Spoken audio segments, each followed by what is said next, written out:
My wife left me for a spiritual guru saying I was trapped in the matrix and couldn't vibe at her frequency. She took everything she could carry. I just smiled. She's now stranded at a spiritual retreat in the desert because my best friend, the guru's disgruntled ex-business partner, just drove off with her money and the only car for 100 miles. Right now, my wife is sitting in a conference room at the Holiday Inn in Barstow, trying to explain to 43 angry people why their spiritual guru took their money and left them with a bounce check for a $30,000 venue rental. She's also probably realizing that being the co-facilitator means you're legally responsible when the main facilitator drives off in his leased Mercedes with everyone's cash.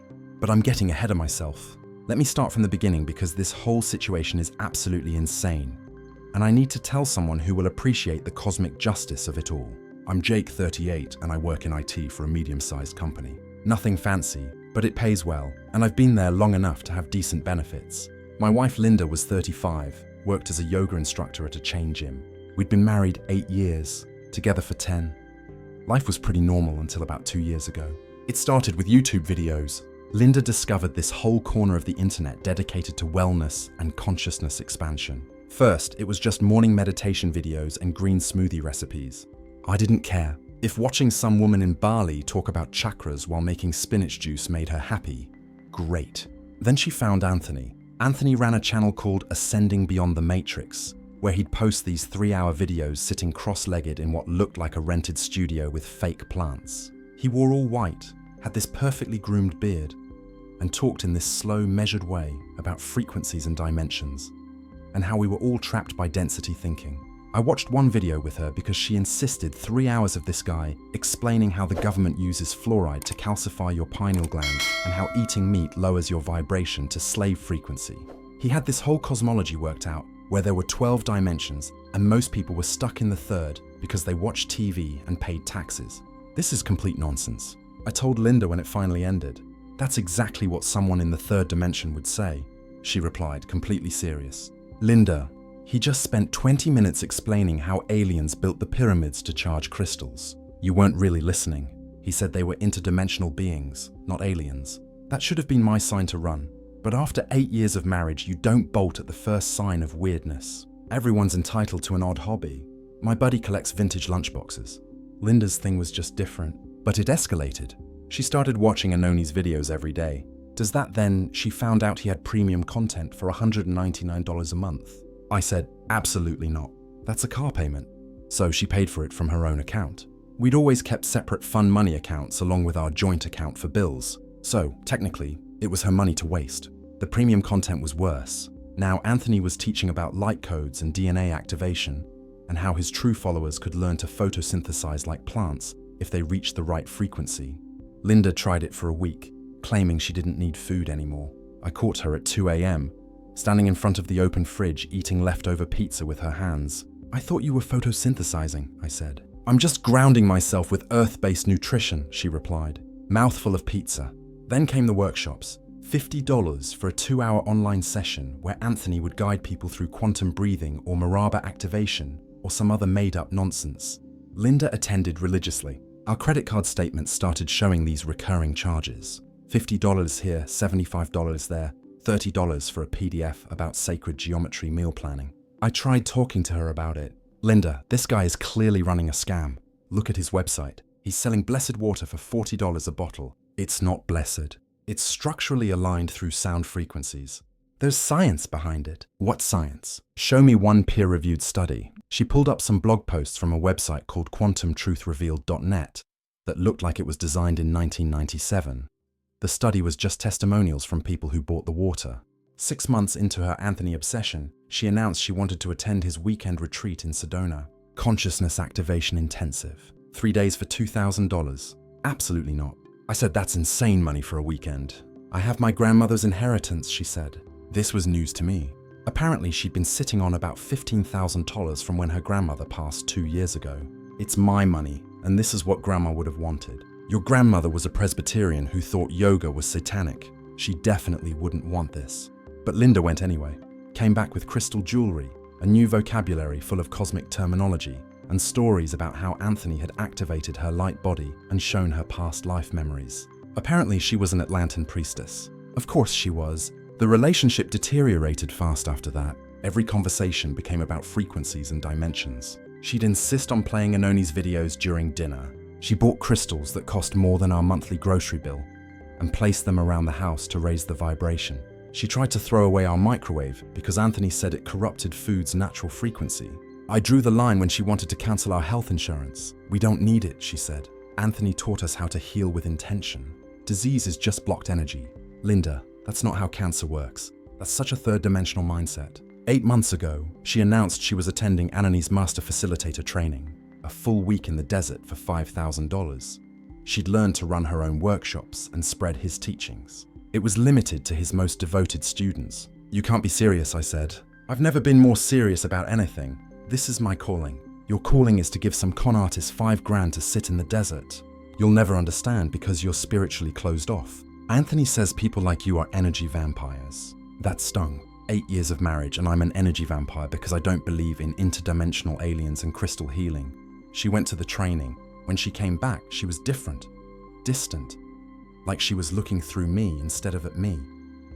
She spoke in this weird, affected, calm voice all the time. Even when she was clearly angry, she'd meditate for hours, sitting in our living room, surrounded by crystals, playing these droning sounds that she claimed were galactic frequencies. 2 weeks after she got back, I came home from work to find half her stuff gone and divorce papers on the kitchen counter. The sticky note on top said, "Our soul contracts have completed. Anthony and I are twin flames meant to ascend together. I'm choosing love over fear." I sat at that kitchen counter for an hour just staring at those papers. 8 years, and she left me for a YouTube guru named Anthony. The divorce papers were insane. She wanted half the house value, half my 401k spousal support for 3 years. Her reasoning was that her spiritual work during our marriage had energetically supported my career success. I called a lawyer the next morning. Good thing too, because Linda started posting on social media about our split immediately. According to her posts, I was spiritually abusive, had tried to dim her light, and was trapped in toxic masculinity that couldn't handle her evolution. She actually used the phrase financial abuse because I wouldn't pay for her retreats. My lawyer, a no-nonsense woman named Carol, looked at the posts and actually laughed. She left you for another man, and she's calling you abusive for not funding it. This is going to be a very easy case. While Carol handled the legal stuff, I tried to move on with my life. The house felt empty but peaceful. No more meditation music at 5 a.m., no more crystals in the dishwasher, no more finding sage ash on my keyboard because she'd cleansed my computer. That's when my friend Dave got involved. Dave's a private investigator. Used to be a cop until he got tired of the bureaucracy. We were having beers one night and I told him the whole story. "Anthony Enlightenment?" he asked, nearly spitting out his beer. That's what he's calling himself now. "You know this guy?" "Oh, I know Martin Kowalski. He dated my ex-girlfriend's sister back in 2018. Called himself Anthony Awakening then. Scammed her for about $8,000 before disappearing. He runs the same con every few years in different states." Dave pulled up his laptop and started showing me Anoni's history. Different names, same scam. Martin Kowalski from Riverside, California. 2 bankruptcies, a failed supplement company, 3 exes with restraining orders. He'd been Anthony Enlightenment, Anthony Awakening, Martin Ascension, even tried calling himself Cosmic Martin for a while. This guy's like a spiritual grifter Pokemon. Dave said he just evolves into a new form every time he gets caught. Can we report him for what? Being full of crap isn't illegal. He's careful. Always delivers some kind of service so it's not fraud. Moves before anyone can build a real case. Never stays in one state long enough for authorities to care. Then Dave found something interesting. Anthony had a new retreat scheduled. The Ultimate Consciousness Convergence. A week-long intensive in the desert. $5,000 per person, limited to 50 spots. And there was Linda listed as co-facilitator. "Your ex is helping him run it," Dave said, showing me the website. Her picture was there with a bio about her journey from density to light and how she was called to help others break free from the matrix. "Good for her," I said, trying to mean it. Not my problem anymore. But then Dave kept reading. The retreat center they'd booked required a $30,000 deposit. The dates were set, people were signing up, and Dave recognized the venue. "I know this place," he said. "Did some work for them last year. They have a strict cancellation policy. If you don't pay in full 48 hours before the event, they keep the deposit and can sue for the rest." A plan started forming in Dave's mind. I could see the gears turning. How much would you pay to watch this blow up in their faces? "Dave, I just want to move on. Come on." She tried to take half your stuff while running off with a con man. "Don't you want a little karma? What are you thinking?" Dave's plan was beautiful in its simplicity. He'd attend the retreat as a wealthy seeker looking for meaning, drop hints about recent inheritance, talk about feeling lost after making money, be the perfect mark. Then midway through the retreat, he'd casually mentioned that his friend at the state tax board had told him they were investigating spiritual teachers who only accepted cash payments. "Watch how fast Anthony runs," Dave said. "These guys are always dodging taxes. The mention of an investigation will send him packing." That's kind of elaborate for petty revenge. It's not revenge, it's justice. Plus, I'll get to spend a week watching your ex try to teach people how to photosynthesize. That's worth $5,000 right there. I told him no initially, but Linda's social media posts were getting worse. She was telling people I'd tried to sabotage her spiritual journey, and that I was the reason she'd been stuck in low frequency for so long. When she posted that I'd been emotionally abusive for questioning Anoni's teachings, I called Dave. "Do it," I said.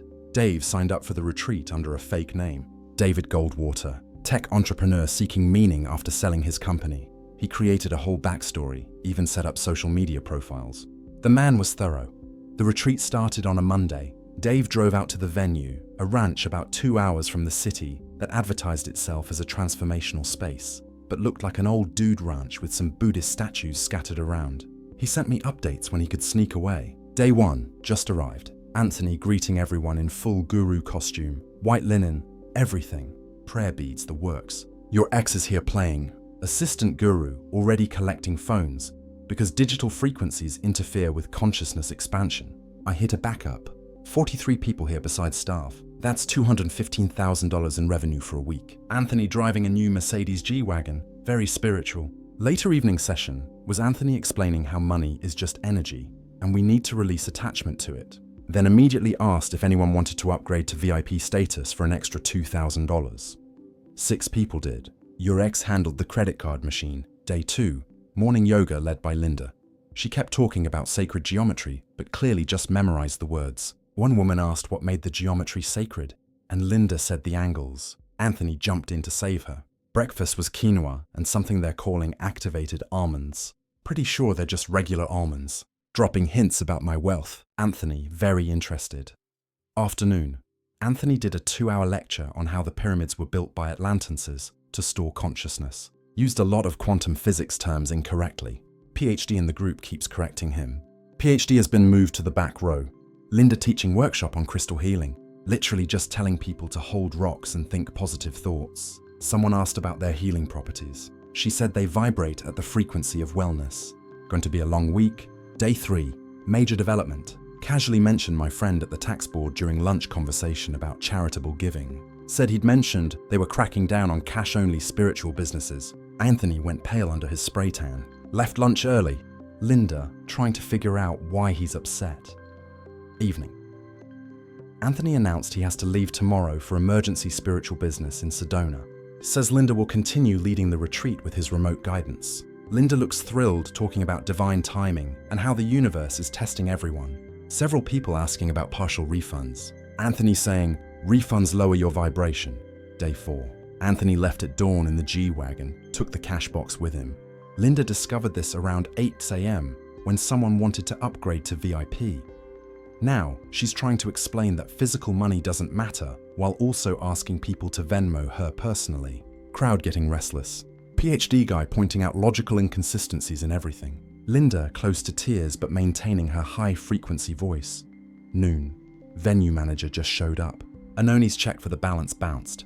Needs $30,000 by end of business day, or he's shutting down the event and calling police. Linda on phone with Anthony can hear her from across the ranch. He's not answering. She's trying to maintain calm spiritual voice while obviously panicking. Day 5, complete meltdown. Linda had to admit Anthony isn't coming back. Tried to spin it as a lesson about non-attachment. Crowd not buying it. PhD guy actually giving impromptu lecture on cognitive biases and sunk cost fallacy. Half the group listening to him instead of Linda. VU manager threatening legal action. Linda maxing out personal credit cards to cover some costs. Several people demanding refunds. She's explaining that she's not responsible for Anoni's business decisions. Someone pointed out website lists her as co-facilitator. She's now locked in the conference room on the phone with lawyers. Final update. Retreat ending 2 days early. VU manager accepted $15,000 from Linda's cards as partial payment, setting up payment plan for rest. Most attendees left angry. Linda's still here trying to figure out how to get home.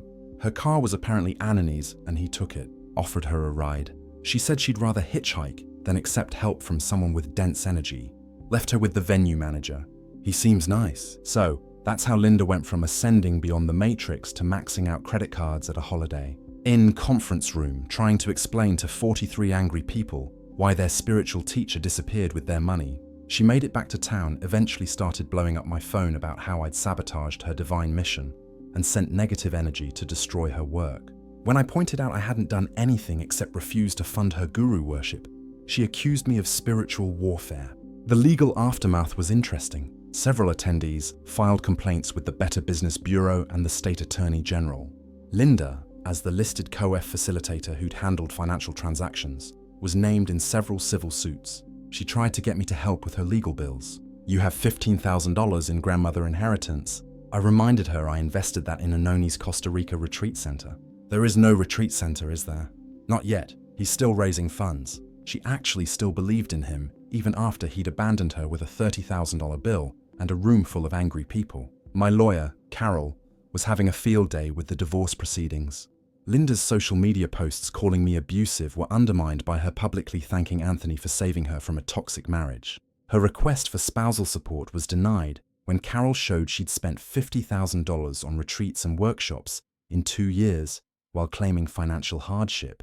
The best part came when Linda tried to argue she deserved half my 401k because her spiritual work had energetically supported my career. The judge actually asked her to explain what that meant. She spent 5 minutes talking about frequencies and dimensions while the court reporter tried to keep a straight face. Divorce was finalized last month. Linda got her personal belongings and nothing else. No house, no retirement, no spousal support, just her crystals and the debt from covering Anani's retreat disaster.